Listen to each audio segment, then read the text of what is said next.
Okay. Christy Smith is chair, calling the May 30th, 2:30 Finance Committee meeting to order. I appreciate everybody's time with the slight delay, and I definitely appreciate everybody showing up 30 minutes early to make sure that we have plenty of time to get through the audit, as well as make sure that we have updates on the budget, the financials, and all the expenditure requests. So with that, I'll read the quick conflict of interest statement, and then we'll move to public comment.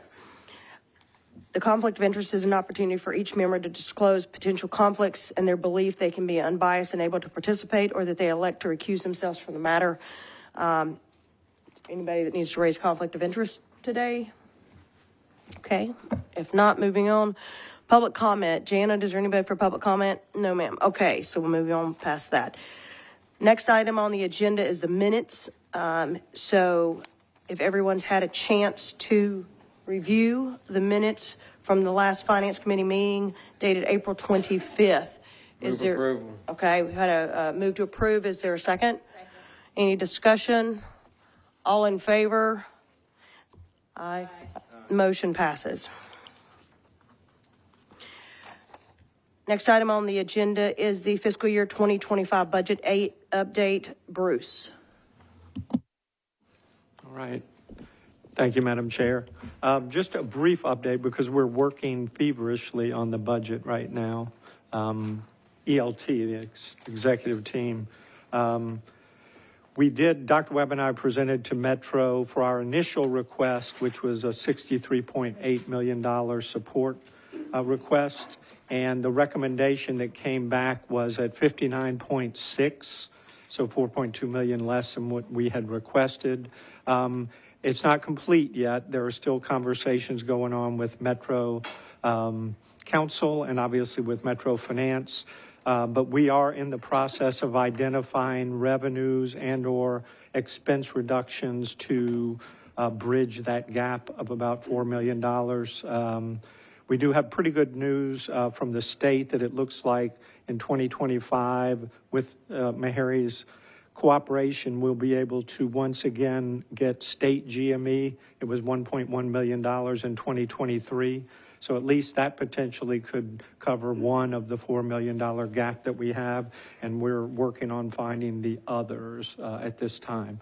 And obviously we'll bring a balanced budget back to this Finance Committee and board next month because the fiscal year starts July 1st. Bruce, remind me what the final budget was last year and the subsidy last year. The subsidy last year was 57, the year we're in is 57.8 million. So we had requested 63.8 and Metro recommended 59.6, so about a 3% increase over the current level.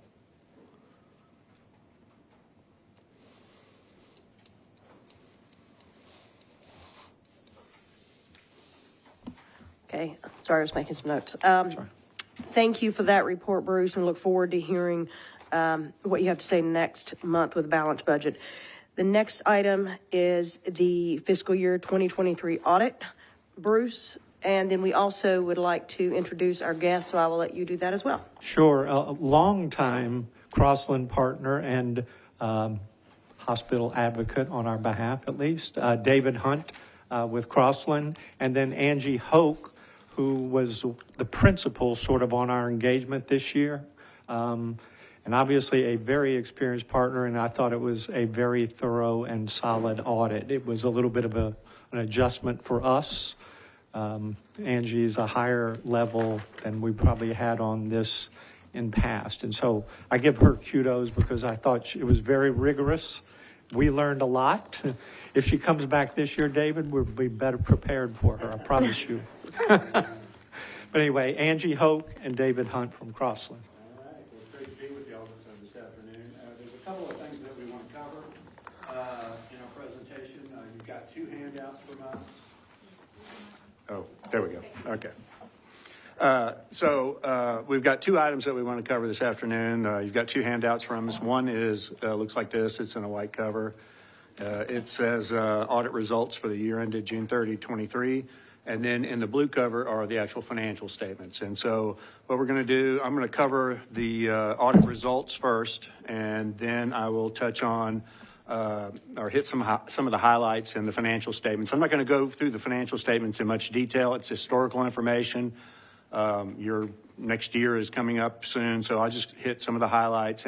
But there are some findings in here that we would like to discuss with you, and so we'll spend most of the time doing that as opposed to looking at the financial statements themselves. So with that, let's take a look at the audit results.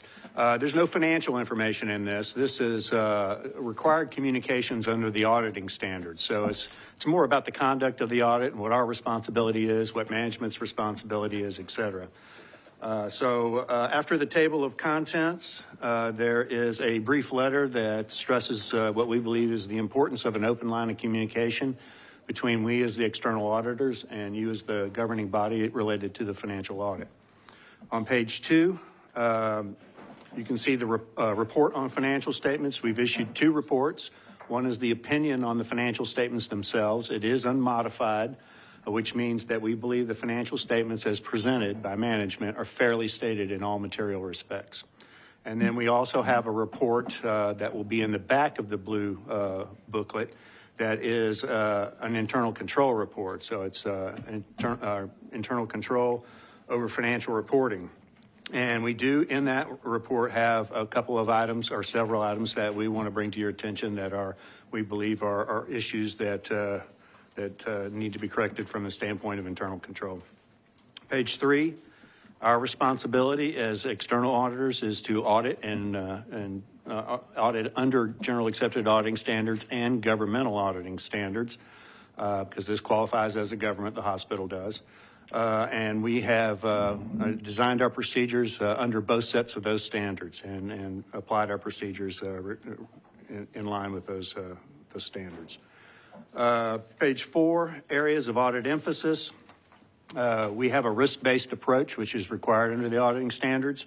So in our planning phase, we, through various procedures, through inquiries, through analytical review, et cetera, we determine what those procedures and high-risk areas are. And so these are the areas that we've listed here are what we believe are the higher-risk areas. We touch pretty much everything in your financials, but we spend the bulk of our time in these areas that would be the bigger balances, more complex areas, accounting, more complex accounting areas, et cetera. So these are the items that we believe were higher risk.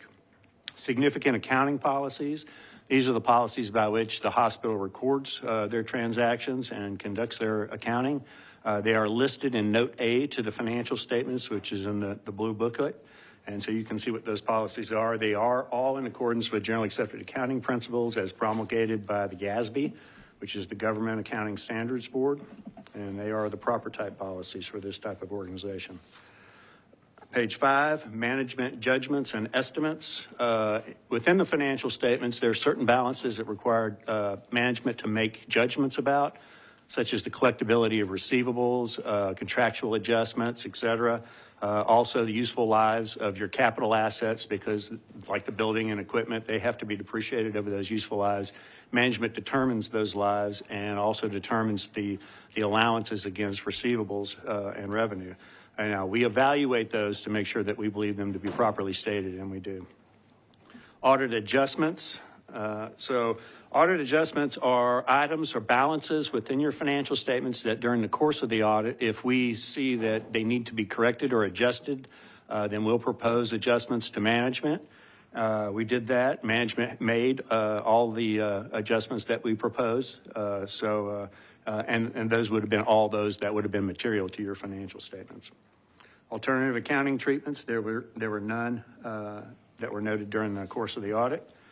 Disagreements with management on how to record a particular transaction or what the proper accounting treatment would be, we had none during the course of the audit. Management consultations with other independent accountants. That would be a situation in which maybe management sought a second opinion on how to record a particular transaction or or sought some consultation about accounting treatment. It's okay if they do that, but if they do that, they need to let us know so we can evaluate that treatment and make sure that we concur with that. But to our knowledge, there were no such consultations. items discussed prior to retention as independent auditors, that really is not really applicable to the hospital because our bill is paid by Metro and not the hospital. So fraud and illegal acts, we did not identify any fraud or illegal acts during the course of the audit. And neither were we advised by management that there were any. So that's always good to know, obviously. Difficulties encountered during the audit. There were some delays and difficulties that we encountered during the course of the audit process, especially related to financial close. But we do have a finding that we will cover related to that, but it did slow the process down some. Page 7, internal control matters. These are the internal control matters. There are deficiencies. There's 3 types of deficiencies, basically, as it relates to internal control. The most severe would be a material weakness, and that would be a deficiency or a combination of deficiencies in internal control, such that there's a reasonable possibility that a material misstatement in the financial statements would not be prevented or detected or corrected on a timely basis. And then there is a little lesser level of internal control deficiency called a significant deficiency, which is a deficiency or a combination of deficiencies in internal control that's less severe than a material weakness, yet important enough to merit attention by those charged with governance. And then there are just deficiencies that don't rise to the level of either of those, that are just suggestions for improvement. So we do have 2 material weaknesses and 3 significant deficiencies, but we'll talk about that, as I've said, in a few minutes. Independence, lastly, independence. We are required as a firm to be independent with regard to the hospital, and we know of no conflicts of interest or anything that would impair that independence. Now, we do have an appendix in here. It's Appendix A, and it's the letter of representation. And this is a letter that we require management to provide us at the end of the audit. And it basically says a lot of the things that I've just mentioned, that they know of no fraud, that they believe everything is fairly stated in the financial statements, that they've provided us everything that we've requested, et cetera. So they send that letter to us. We've included it so you can see what they have repped to us. So it's there for informational purposes. So those are the required communications. Does anyone have any questions about any of that information? All right. We're going to get into, you mentioned the difficulty in terms of the material weakness. Yeah, we'll do that in the blue booklet, yes. The other question I had is regarding independence, conflict of interest. I always forget. Dang it, sorry. So we're going to talk about the material weaknesses, significant deficiencies, but with regard to independence and conflict of interest. So one of the things we've talked about multiple times here in the board is having a conflict of interest statement signed by every board member, as well as our executive leadership team and also potential vendors. So I'd like to, at some point, don't want to completely disrupt you, but talk a little bit about that, how we can make sure that we're doing the best practices and making sure that we're doing that on a timely basis and a continual basis. So thank you. Okay. All right, well, let's transfer to the blue booklet, which is your financial statements. And like I said, I'm not going to go into a whole lot of detail on this, but I do want to bring a few things to your attention and give you a little bit of capsule information. So after the table of contents, there's a brief introductory letter, and then a listing of the Board of Trustees and executive staff. Then there is our opinion, and as I mentioned, it is unmodified, and it is longer than it used to be, but for the better. It gives a little more information about the responsibilities of management and the auditors. Then starting on page 7 is management's discussion and analysis. And this was provided, I think it goes through page 12. So 7 through 12, Bruce wrote this. And this is required for governments. And so what this is summary information about the financial statements. And it also has comparative data, year-over-year comparative data, and his explanations of why balances went up or went down or changed, or how revenue changed, or how the results of operations, differed from the previous year. So it's very good information. I'm not going to go through it, but I wanted to let you know it was there because it is good summary information to help you understand the financial statements. So the actual financial statements start on page 13. And this is the statement of net position, or your balance sheet, if you will. So it has it's a snapshot of the assets, liabilities, and then net position of the hospital as of June 30, 2023. And then for comparative purposes, it has a column for 2022. So just looking at some of the bigger balances there, you can see cash position this year ended up in a better place than last year at 11.1 million compared to 3.3 million. Receivables increased as well a little bit, or by about $4 million. And then the biggest change is in the right-of-use lease asset.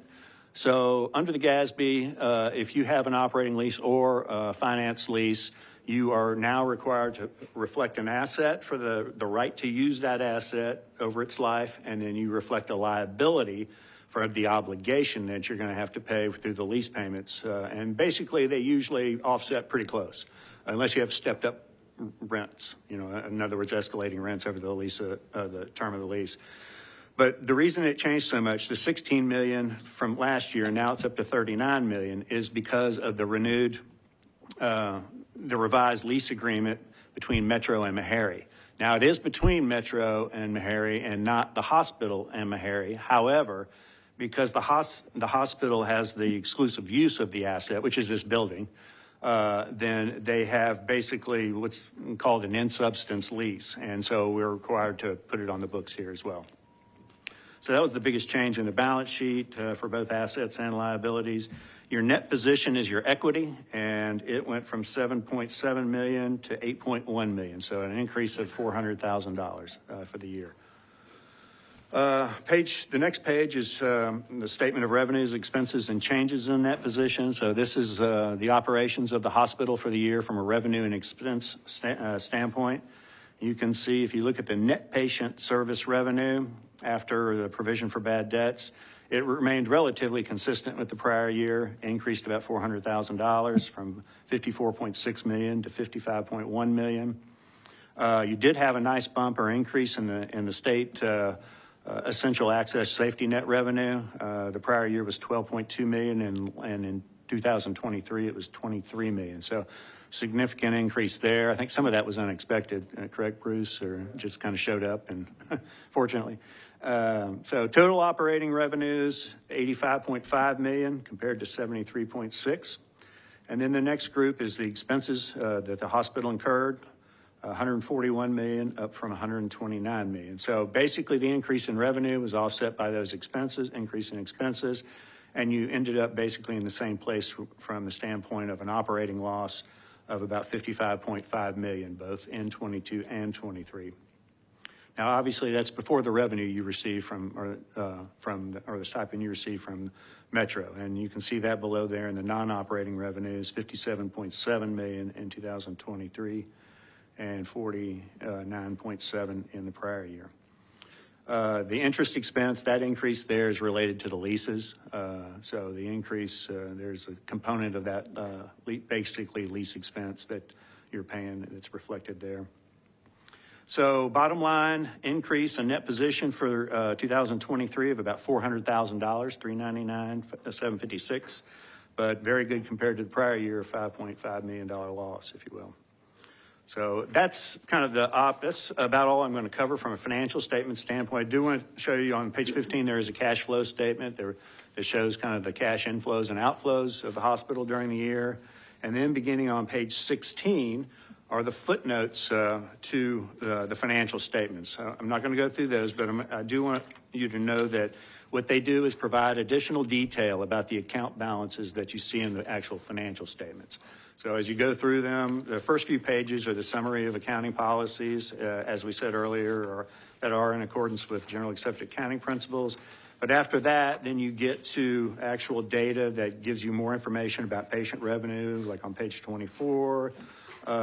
Gives you information about your capital assets, and shows the additions and the deletions of those on page 27 and note G. So just additional information about the balances in your financial statements.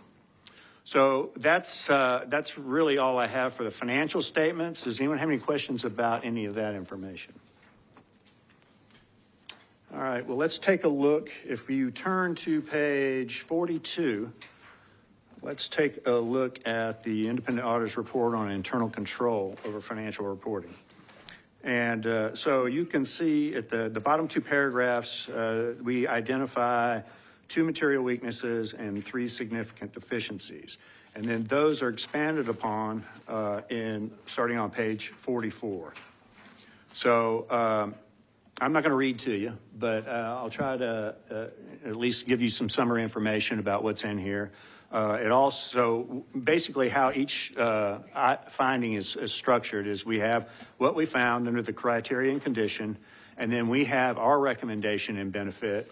And then after following that, then there is management's response to that, whether they agree, whether they don't agree, and they're, what they, will do to rectify the issue. So the very first one, item 2023-001, it relates to patient accounts receivable and revenue.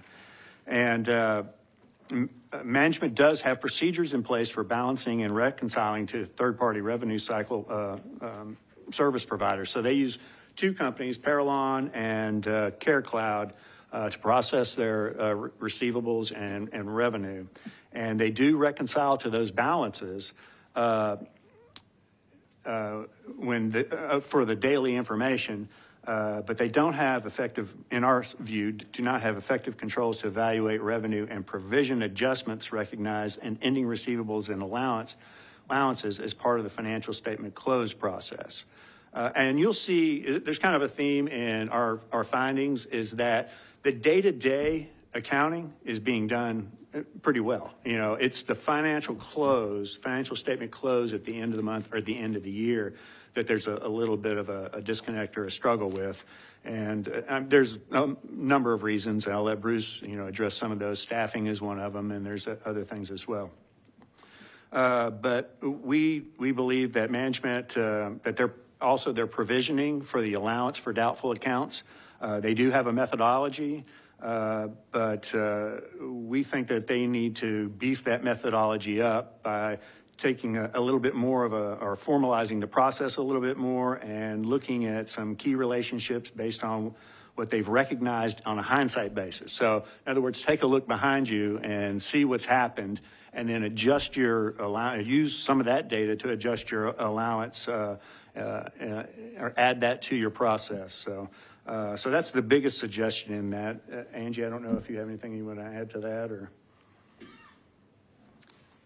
No, I mean, I think everything you said is accurate. The theme overall is that the day-to-day processes were pretty good.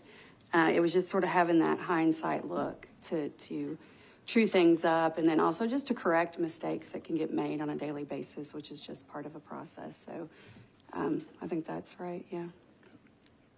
Bruce, you? Yeah, I just wanted to say, because I think Angie and I and our team spent a lot of time going back and forth over this.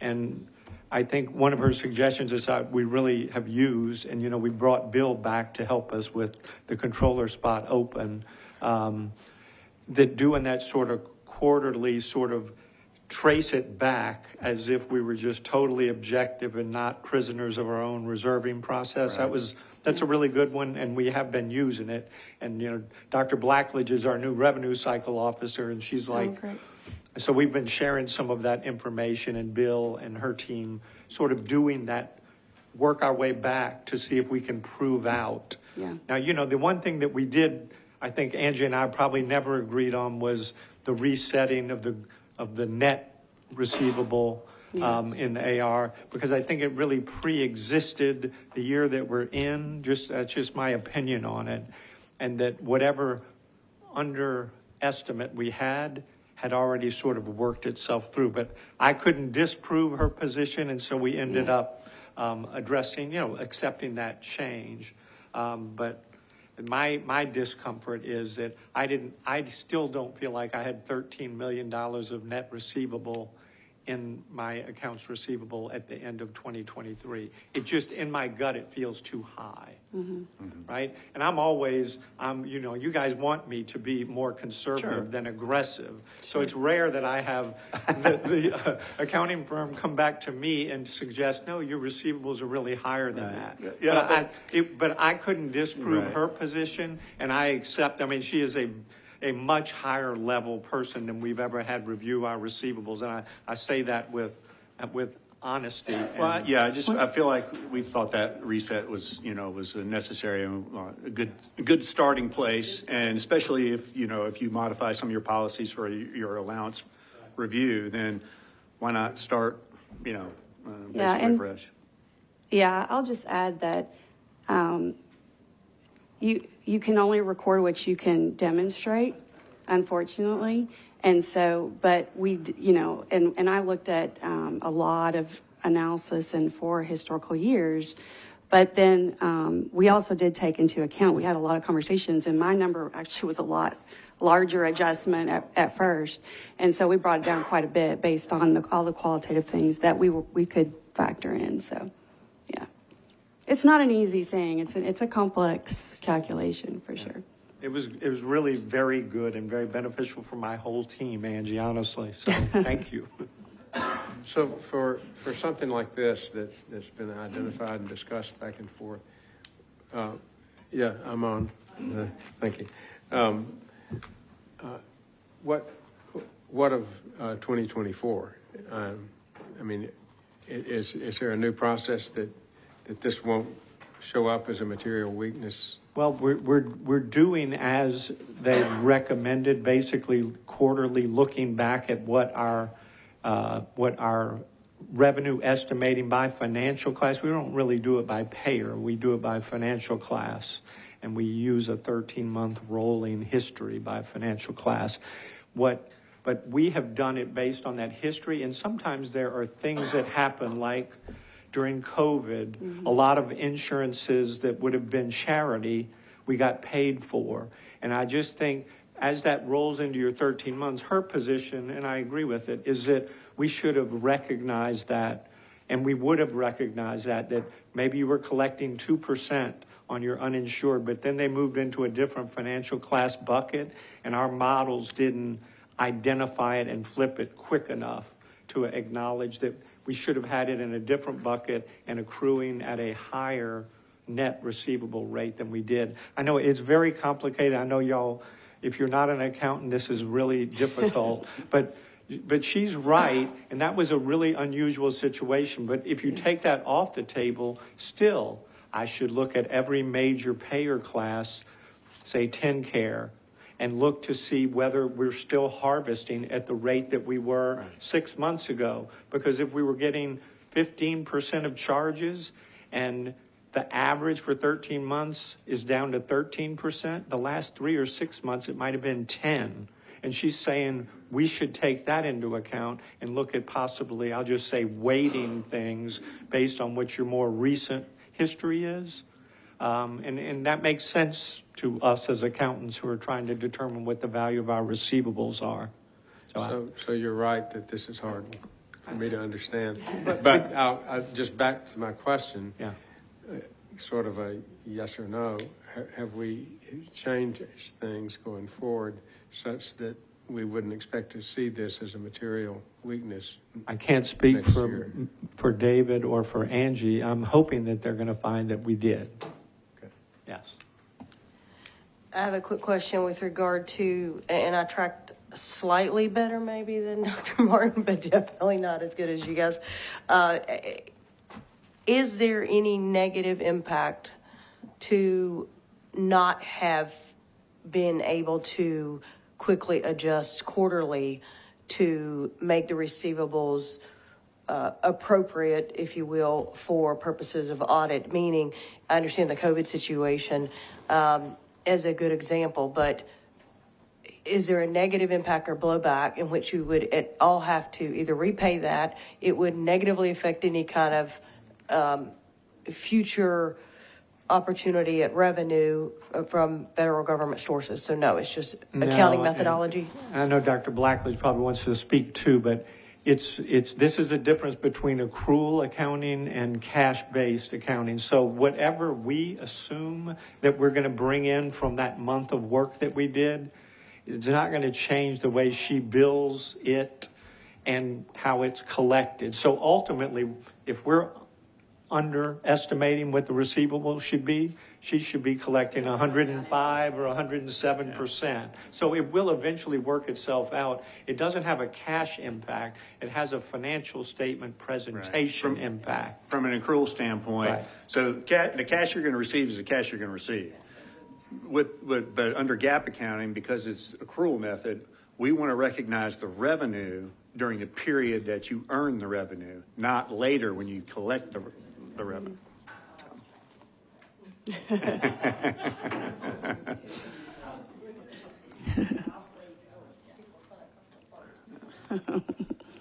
Thank you very much for the explanation. I appreciate that. All right. Well, the second item is on page 46, financial statement close process. And again, as we mentioned, their day-to-day accounting controls and processes work very well, or pretty well.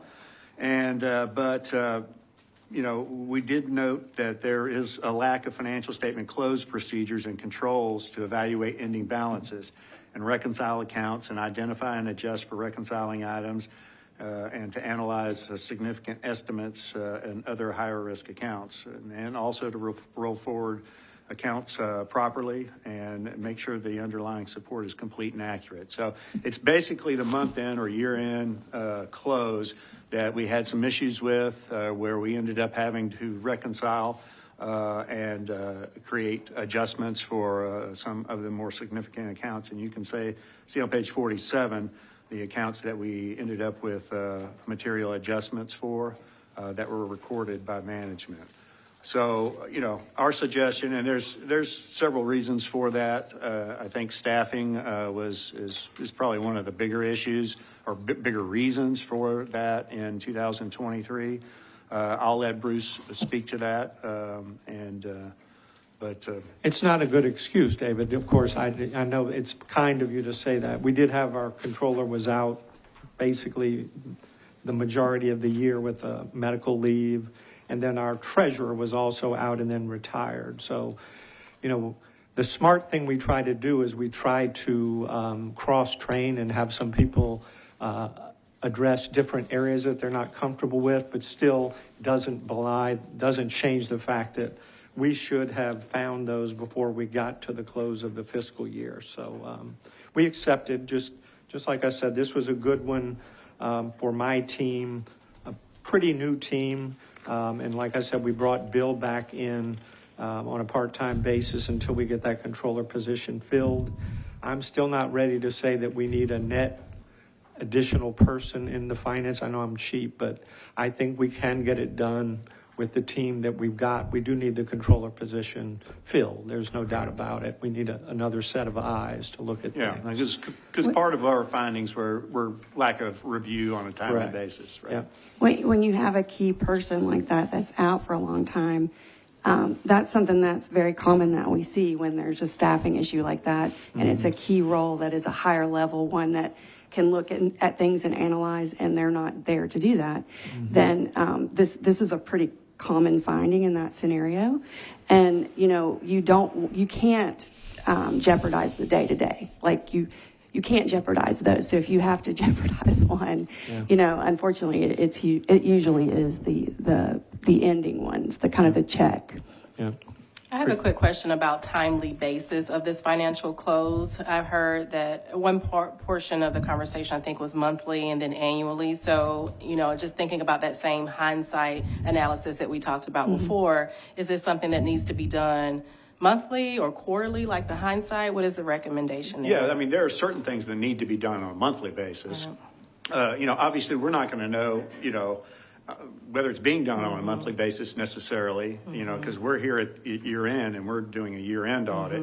But they weren't done at year end. And then through our process, we were able to tell that they weren't being done regularly and timely throughout the year as well. So, but that is necessary for you.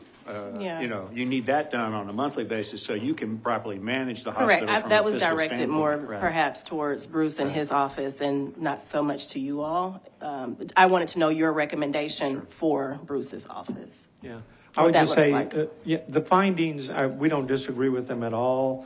Inventory is something that we do annually. That's one of the findings here. So we're not going to really have it until we get to the end of the Right. fiscal year because we expense everything basically as the year goes, and then we reconcile back to what is on site at the year end. There are a couple of things that are just annual things, Yeah. like the leases. There's no, Right. you don't need to record those leases on a monthly basis if you don't want to. Right. You can, but that's something that needs to be, Yeah. obviously has to be done for the Yeah. financial statements. Same thing with the pension. You don't even have pension information until Metro gives it to you at year end. So The last one was the capital assets, and I do think that that's a communication issue, that we're recording invoices on projects that we don't know are complete, because believe it or not, we don't see when they're complete. And that is something that Angie, Ms. Hope, found in a few instances, because once the project is complete, it needs to be on the books and you start depreciating it. And that was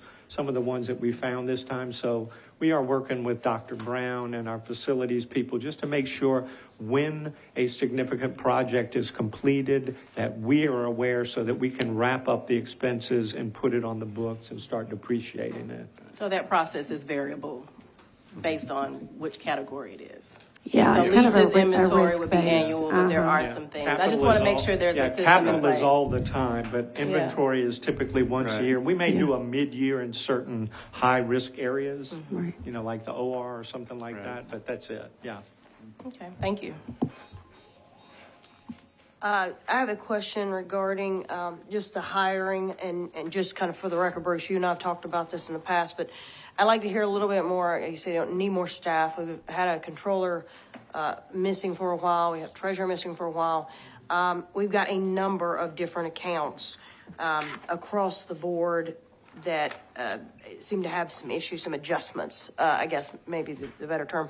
So talk to me about where we are on staffing, what you need to get this in a better place before next year. Unfortunately, you know, we have 10 people in the department, and 2 sort of tenured people were out for a good portion of the year with medical leave. So I don't have an easy plug and play for those. So everybody, the other 8, really 4 accountants, and then the other 4 really support people that wouldn't be doing this analysis. So 6 becomes 4, and it is a challenge to get it done.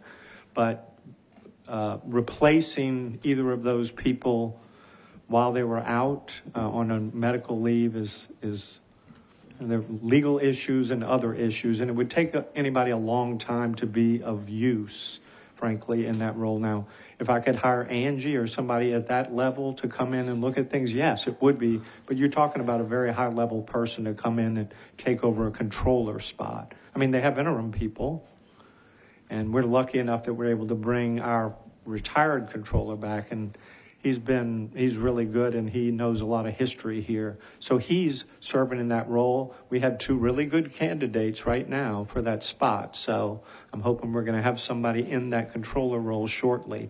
The treasurer role was filled. It's just people getting adjusted to, you know, somebody that's been there for 20 years. It's a little different. And that controller role is the role that provides a lot of this financial close from the standpoint of review processes, you know, reviewing what's been done. Analysis. Analysis, et cetera, you know, making sure reconciliations are proper. Well, he's the objector, they're the objective person. That's It's right. not part of the process. Not part of the that looks process, at it. but That's- make sure that things are right, Right. oversight, which is a control, you know, it's an internal control. Next item is page 51, and we've touched on this in Bruce's just previous conversation. Hey, David, before you say that, I did want to mention that one thing that I asked David about, you know, do you think that it might be helpful to the hospital if I put more detail in the recommendations than what we've had in the past in terms of like just kind of maybe spelling out some steps that might be helpful to his team. So that's one reason why you see just the length of the findings a little bit longer as well, is because, you know, I was trying to be helpful. So. On item 2023-003 on page 51, as I said, Bruce touched on this, but in the testing of the roll forward of the capital schedule and the detail of construction in progress, we did note that there were some errors and duplicate assets and additions that were included in both the construction in progress and the assets placed in service. And then some issues with cutoff and a lack of consistent sufficient support for some of those construction in progress items. So our recommendation is to beef up the controls in that area and to make sure that we don't end up in assets in two places. Yeah, and I would say that is a good example of that objectivity, is that the person that's doing it on a day-to-day basis, your mind sees what it's supposed to be, and you just sometimes don't see it. And I think it would have probably been easily caught in a review. Yeah, because you're in the minutia, when you're the person that's actually doing this, yeah. It's like forest for the trees, I mean, it's just hard to see sometimes when you've made an error, and that's why you need that second set of eyes in the controller position to make sure that, everything is correct. And also related to that, nothing that I saw, even though I saw a lot of things that sort of fell through the cracks because of not having that review, I didn't have any concerns. Like nothing rose my red flags of 20 years being an auditor that anyone was trying to do anything intentionally or anything like that. And so the quick answer is you were able to amend to accurately reflect. So there was no negative impact. Yeah, we made adjustments. Yeah, so we were able to adjust. Mm-hmm. Is that right? Okay. Page 52, 23004, lease right of use assets. As I mentioned earlier, standard came out last year that required, previously, if you had an operating lease, if you had a capital lease, that would be on your books, as far as an asset and obligation. But if you had operating leases, they were not. You just paid your rent, and that went to expense. But the GASB, in their wisdom, thought that we needed to reflect an asset and an obligation so that the users of the financials understood you really do have an obligation for that lease, but you also have a right to use that asset. So we put an asset and a liability on. So that went into effect in 2022, that standard did. And so at our recommendation, we suggest to all our clients that they utilize the software to help them account for that. And the one we recommend is called Lease Crunch, and it does an excellent job. If the information is put in right, it's going to give you the right answer. And it also helps give you the disclosures for your footnotes as well. So it's a very good software. But in our audit of that this year, in our audit of the leases this year, we noticed that there were certain leases that were excluded from that software and were not included or not put in that software. And then there were certain leases that had modifications made to them. But yet the modifications had not been updated in the software. That input had not been done during the course of the year. So, I think what our idea is that you need like a contract or a lease repository so that you can keep track of the leases, so that you know when you need to modify or update one in Lease Crunch or add one to Lease Crunch or take one out if the term expires. So that's our suggestion here in this finding. And they had probably 90% of the leases, because we looked at all significant contracts were in there. It was just a matter of missing a couple. The last item is essential access safety net revenue and deferrals. And in our audit of both the revenue, the safety net revenue from the state and the deferral of some of those amounts. As we mentioned earlier, some of those amounts came in unexpected from the state, and so and until they're earned, they'll be deferred and reflected on the as a liability on the balance sheet or the statement of financial position. But we noted that there was no clear formal policy for recognition, and there was some inconsistency in what was recognized and what was deferred. So our suggestion is just to develop a policy so that there's some consistent. Is a baby being born?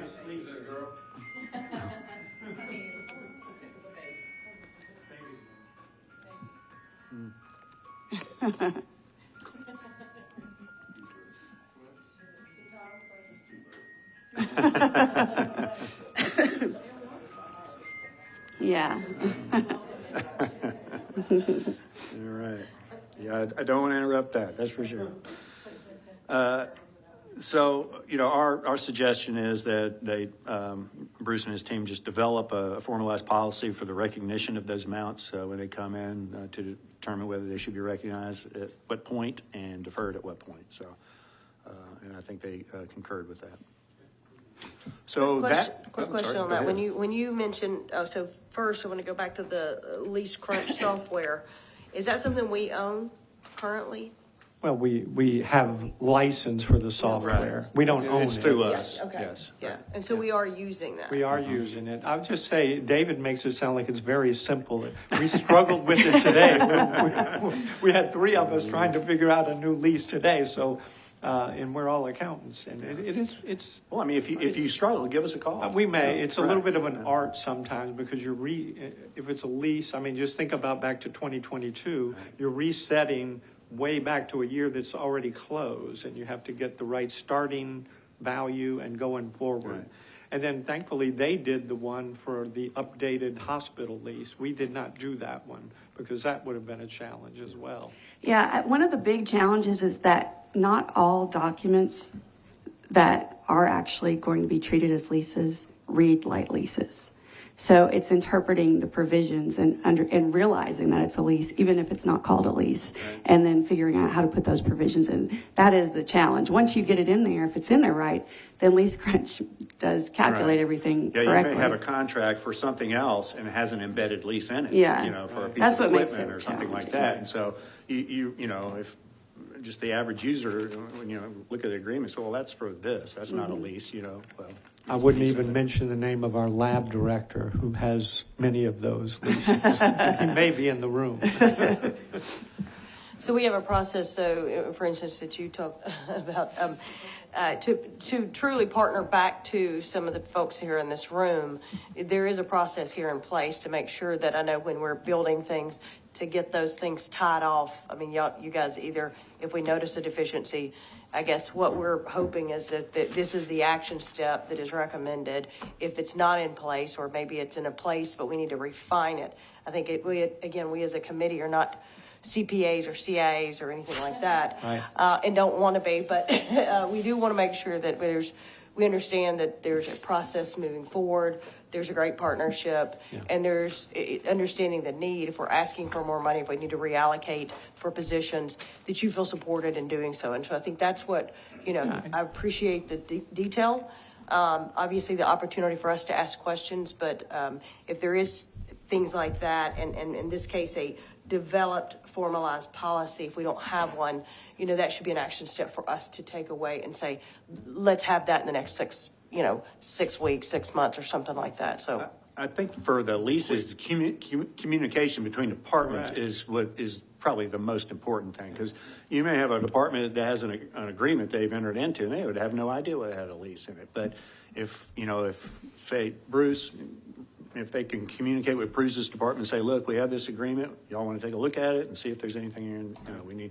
So if you just communicate to the departments to be on the look for that, then I think that'd be helpful. Yeah, it would be. But on the record, since David offered, when we all get confused about how to put something into Lease Crunch, I have his contact. Yeah, you can call me. I won't know, but I'll find somebody.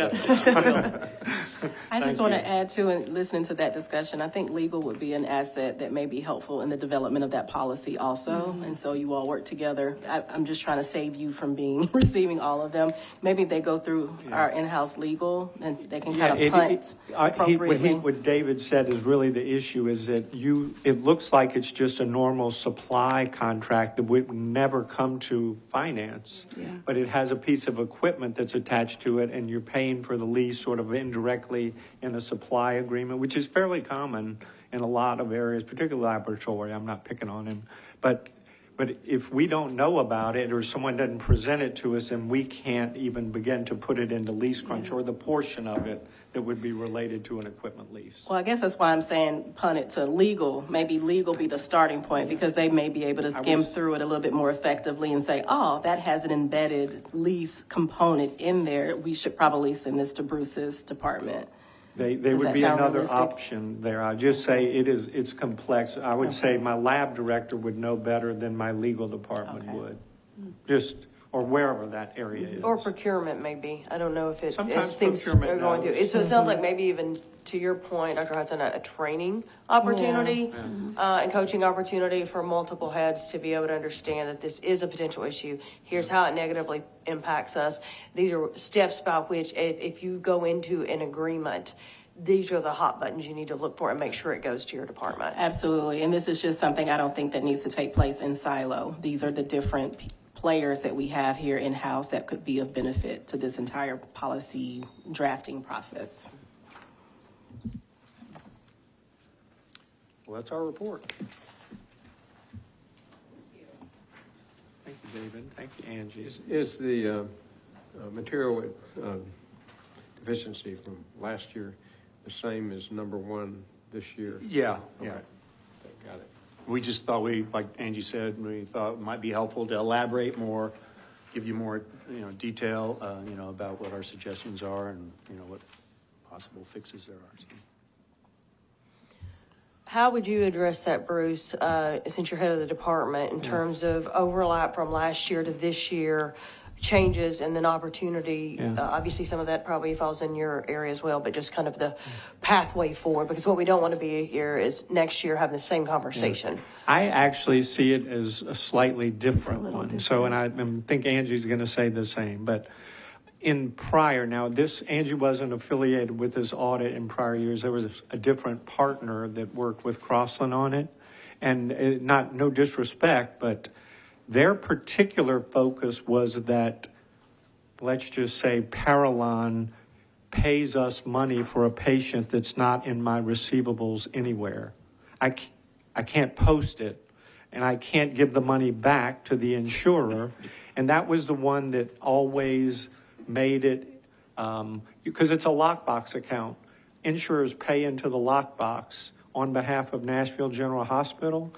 Generally, if we have an account out there with that patient's name and number, then it automatically posts, and then it's easy for us. But the ones where there's no patient to attach to can sit out there for a pretty long time before United, Humana, et cetera, ever takes it back. There's not a thing I can do to take those out of my account.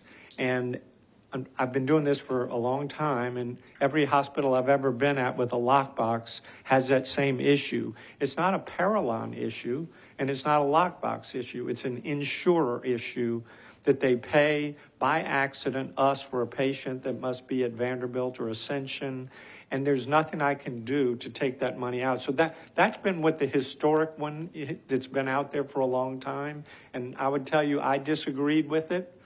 Always, because I don't think it's a weakness. I do think you need to do your very best to chase those down, identify them, and make sure that you know that maybe that's as cheap money that ends up having to go back to the state, et cetera. But I can't control that. There's nothing I can do to change and ensure that incorrectly pays the lockbox account to Parallon. And so that was one that historically I just say I accepted it, but I don't agree with it as a weakness or a significant weakness. If it is, every hospital that has a lockbox account has the same weakness. And so, Kristen, what we'll do is, Bruce, I'll work with you closely. I don't know if we see that volume or that trend going up, down. Yeah, but that was the history. Now, Okay, she's modified it quite substantially to talk about you need to look at the valuation of your receivables, not just in this That's road different. 13 month. I think it's added to it. Yeah, I think too, they also had the comment last year that they're, sort of the same thing Or that partner firm. that the Yeah. daily, right, Crossland representative, that the daily stuff was happening, but not necessarily the month end or the quarter end reconciliation of the ending reports. That part repeated. But I think the allowance part for the doubtful accounts. That's what the valuation and what might not be collectible. That part is new. And I will say that anything that I found that was potentially an issue at this year, I'm required to look at it as of the beginning of the year as well, which means the end of last year. And so what we found was that there wasn't an error last year because the landscape was different. Your information was different. Your judgments were different. So that's why that piece of it evolved. But I do think that, a big recommendation is, and I think it's part of this controller role, is to do a pretty good, or to develop a hindsight reconciliation of all the particularly Parallon reports. And because the reporting is not fantastic on the back end from an auditor perspective, trying to look at it. And a lot of times the numbers are not the same from report to report. And so, thankfully you did such a good job, your team did such a good job on a daily basis that I didn't find big errors there, but there could have been because it was hard to tell whether it was right on the back end. And you're speaking of Parallon reports. The Parallon reports, right. And so I think that's the part that David was saying is sort of the repeating. But I think it goes to what you were saying about having that controller not around. I just wanted to comment that I don't think it was exactly the same not comment exactly that was the there same. before Yeah. at all. Yeah. I do think it's added to a different character. Sure. A basic question for David or Angie. What's the difference between an unmodified audit, an unqualified audit, and a clean audit? Okay, so an unmodified audit, it would be a clean one. So we don't have any modifications to our opinion. So it's a standard opinion. A modified one would be a situation in which, you have a deviation from generally accepted accounting principles or something like that. And so we would have to speak to that to let the reader know that there has been a deviation from what's called GAAP, generally accepted accounting principles, in your financial statements. So that's kind of the difference between modified and unmodified. Unmodified is what you want, because you're in accordance with generally accepted. Unqualified is. It used to be unqualified. They changed it about 4 years ago to So unmodified. those terms are all the same. They're thing. interchangeable, yes. So we have a clean audit. Right. That's right. An Used to unmodified be- and an unqualified. Yeah, it used to be unqualified and good. qualified. Now it's unmodified and modified. Thank you. Good question. Dr. Hudson, any other comments? If you were to sum it up basically in 3 bullet points to help us move forward, what would you say those 3 quick bullet points would be that we would need to do? Well, I think we set out, our recommendations in these findings. And for the most part, I think Bruce concurred with most of those and has set out a course of action to go down that road. So, I mean. Personnel, hiring good Look at, personnel seems like the that's, number one. That's one of them. 2, Policies policies that we outlined in our findings, to establish those on a formalized basis, so that, that doesn't change and it's not inconsistent, during the process throughout the year. So I think those are probably some of the more significant. And then the third one, I would say, I'm guessing, would be probably communication interdepartmentally Right. like we discussed. So, I mean, I think if we sum that up, I'd like to see us be even better next year. And please come back. All right. Do it again. Or if you want to moonlight, you probably have some space. Angie was the partner. She was with our firm previously as well, and she was the partner on the hospital for Yeah. about 3 or 4 years. Yeah, back it in, was. Yeah, it was very obvious, Before yes. Bruce. yeah, before Bruce was Yeah. actually even here. So Right. Yep. That's right. her second go around. All right. This item is up for approval, so is there an approval to accept the fiscal year 2023 audit as So presented? Is there a second? Second. Any discussion? All in favor? Aye. The motion passes. Thank you so much. Thank you. Next item on the agenda is financial statements. Back to you, Bruce. March financials, looking at time, okay. All right. For the month of March, we had a Financial statements, a fairly busy month, 205 admissions, which was a little behind the budget, 174 observation admissions, and our patient days were about 15% behind budget. But that's because our length of stay has been really stellar this year, much better than what we ran last year. So last year we budgeted a length of stay for this budget year of 4.6. For the year to date, we're running 4.0, and I see Faith Reed, who's our UM leader here, and I just say her and her team have done a really good job, and our physicians cooperating with moving patients through the system much more rapidly than history has shown. So even though our patient days are down, our admissions are actually up 7.5% year over year. So that's a good sign for the hospital. Our observation, our emergency visits for the month were down 2,185. Budget was 2,363. For the year to date, our emergency room visits are really flat with last year and a little bit behind the budget. But the admissions from the ED were 169, slightly behind the budget. Our med-surg clinic visits were 3,600, a little bit ahead of the budget. Our surgical cases, though, inpatient, were very low, just 18. Last month was 28. That's been an area, just less acuity in the surgical suite. Outpatient cases in the OR were close to budget, slightly behind last month. Our cath lab volume was down a little bit this month. One of the physician was out for a week. And our deliveries have been trending very light in spite of that last noise you heard. They've been down pretty substantially the last 4 or 5 months consecutively.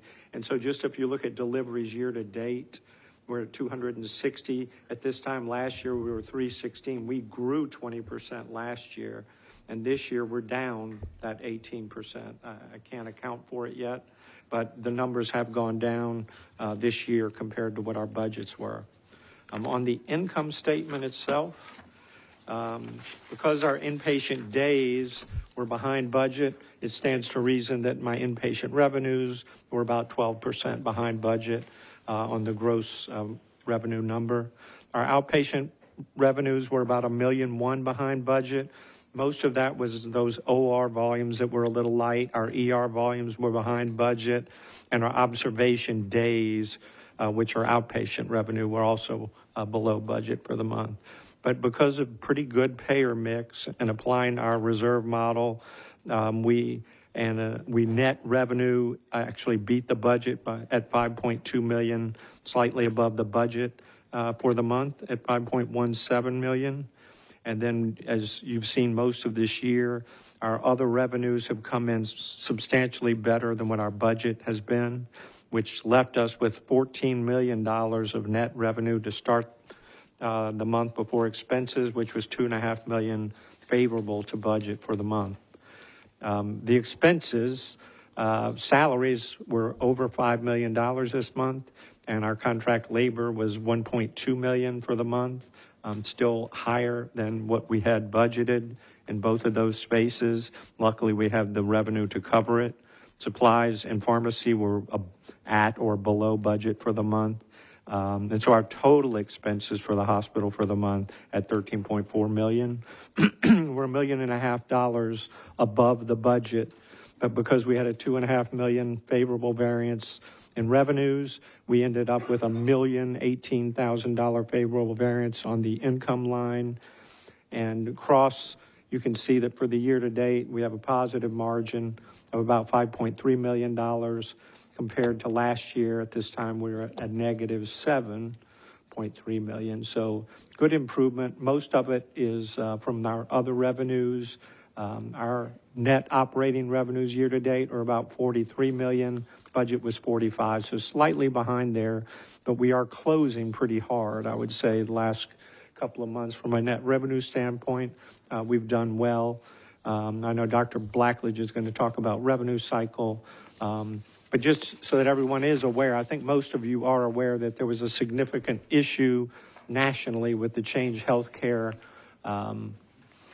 ransomware attack. You're going to talk about it? Okay, good, because it won't stop us from collecting that revenue, but it may delay the collection of revenues, and all the hospitals across the country have had significant impacts this year. So when we talk about what Ms. Hoke spoke to us about, we're going to have to apply some of that thinking to what's happening to my AR since February, that ransomware attack, just because it is a real impactor. We don't have a lot of Medicare business, but we do have a lot of Medicaid business, and we have a decent amount of commercial business, and we do think it probably is going to impact our ability to collect timely. We'll collect, but it won't be as timely as the past. So we're still accruing at the same historical rate, but we may need to do a look back along with what Angie suggested to us to deal with that. And Dr. Blackledge will be a significant part of that. So good month, overall. I don't know. I don't know if you guys want to talk about that, or you want to wait for Dr. Blackledge to give the revenue cycle report.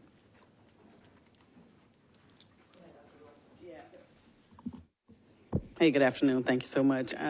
I'll just jump right in and talk about cash from that perspective. So in February the 21st, Change Healthcare had a disruption. So if I talk about Change Healthcare is a technology company. For the most part, all of us may be aware pretty much at this point in time.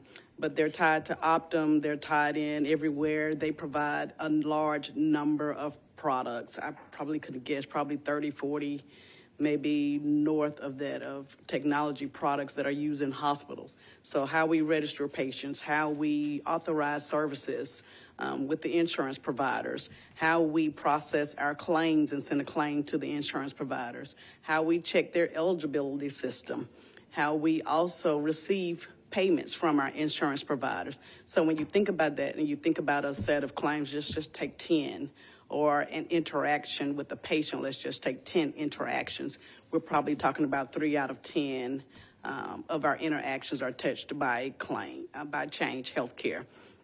A couple of things about that, to Bruce's point, that we were impacted somewhat. So if you look at it's probably better to have the visual. I guess we don't have that up. Okay, so in your handout on cash collected to net revenue, February we closed at $5.4 million. Where we see the impact, which was a really strong month for us, and we'll take a moment to celebrate that. I do have some staff, some leaders in here. I see Jessica Crabtree and Faith Reed, and kudos to the team, and thanks for always being present to represent.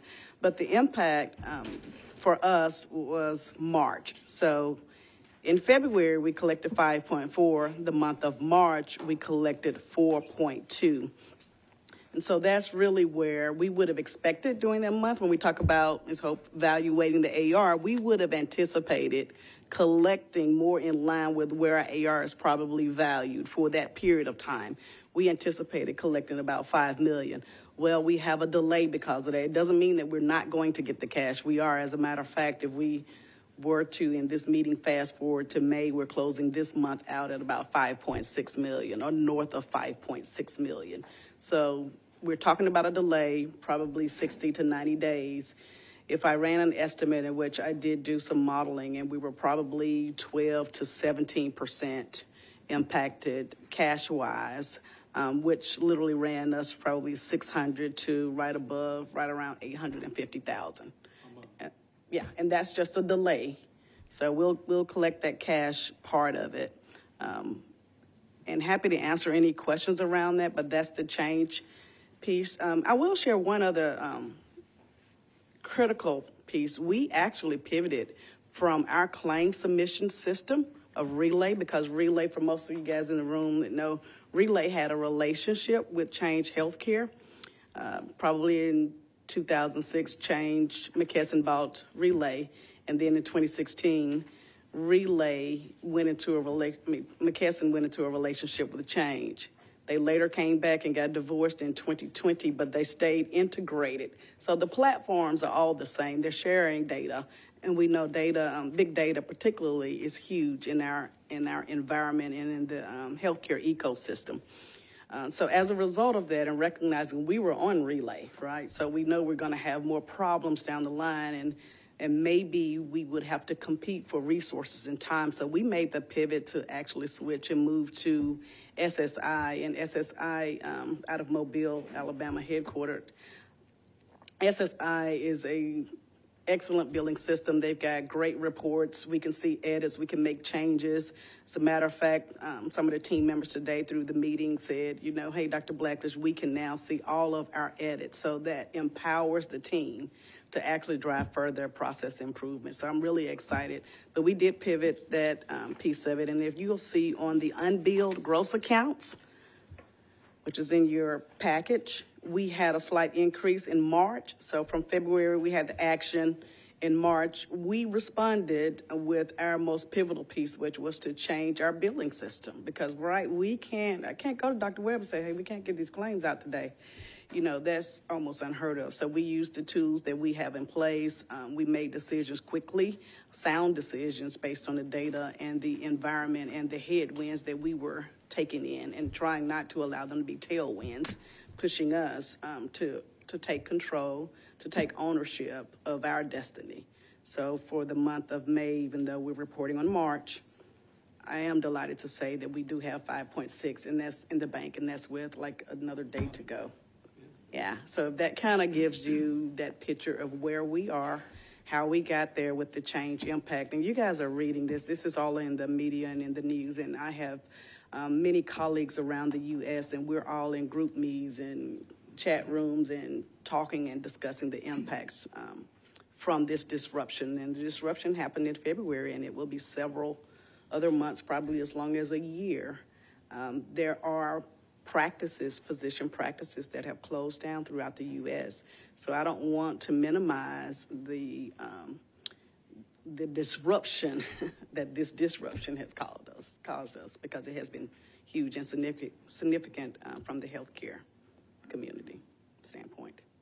Yeah. Any questions about that piece of it? Yeah. Thank you for the information. And at this time, we'll go ahead and entertain a motion to accept the financial statements as presented by Bruce and obviously explained by Dr. Blackledge. So moved. Is there a second? Second. Any discussion? All in favor? Aye. Aye. Motion passes. Next up is the contracts. So we'll start with the first contract, Facility Survey LLC. So Dr. Brown. Yes, I'm not going to read. You guys can see the facility survey contract. The only reason it's coming toward in front of the board is because of the accumulation of 3 years. This contract was previously a one-year contract. We've had these services in progress for the last 3 or 4 years. So the reason it's before you today is just because they decided to term it for 3 years opposed to 1 year increments. It's an existing service. It's Yes, an already extension. Yeah. right. It's just a 3-year term that brought it before the board.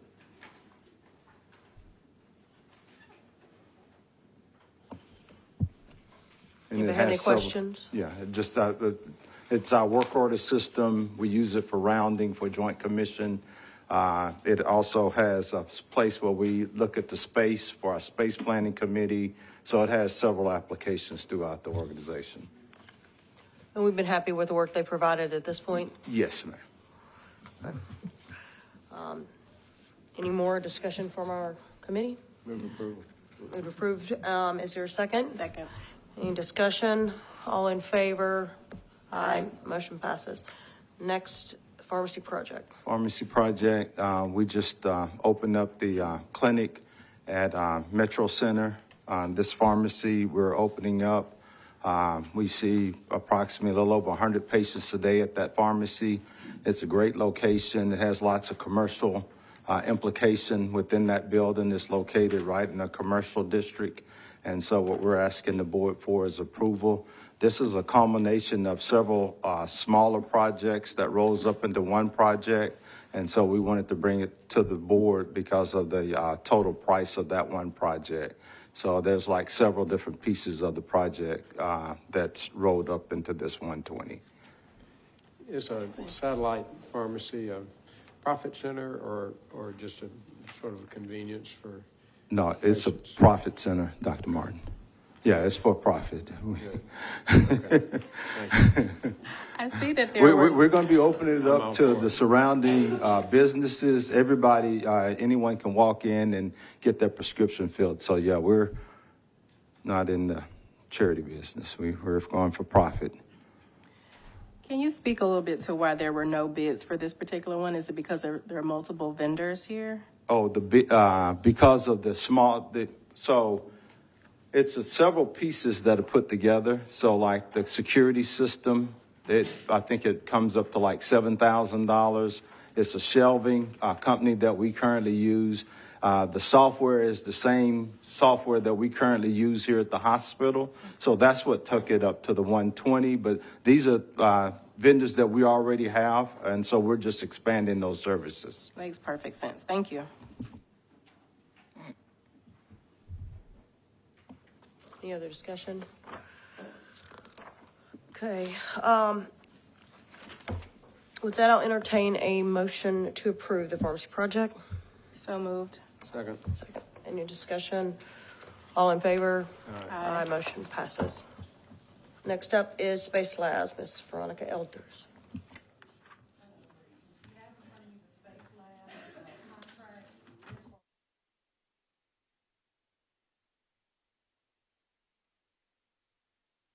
Thank you, Janet. Help me. It covers our telemetry upgrade as well as 3 viewing monitors for remote viewing, which we currently do not have, and then also outfitting Pod C, which we're currently looking at opening as an overflow area. We did get awarded 1.8 of the 4% Metro money, and this was covered into that submission. And so I'm just bringing this to you guys because it is a new contract, and it is $411,000. Is this something that's been on our capital list? For quite some time, Yeah, yes, sir. I thought I recognized it. Good. And just point of clarification, we're not going to need to lease it because we got the 4% money, so we're going to actually purchase it outright, just for clarity. Yeah, I was So it gonna won't go mention into that. lease crunch. Right. We put the equity, this was submitted prior to being notified that we received the money to the, for the agenda. And same question about bids. It's our current system, and so there's pieces and parts that we will continue to use in Compatible other with what we areas. So have, for yeah. interoperability between the monitors, we kept with Space Labs. Great. Move for approval. Second. Congratulations. Thank you. All right. All in favor? Aye. Aye. Motion passes. Next up, Oracle America Service, Melanie Thomas.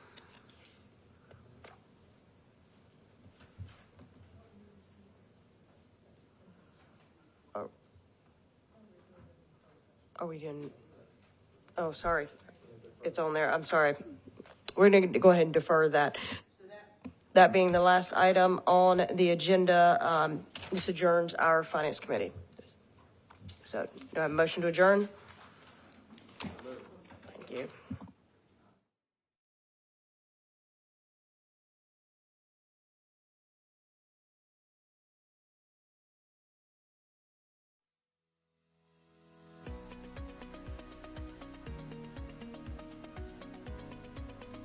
This has been a service of the Metro Nashville Network. If you would like to see this presentation again, or for more information on this and other programs, visit nashville.gov.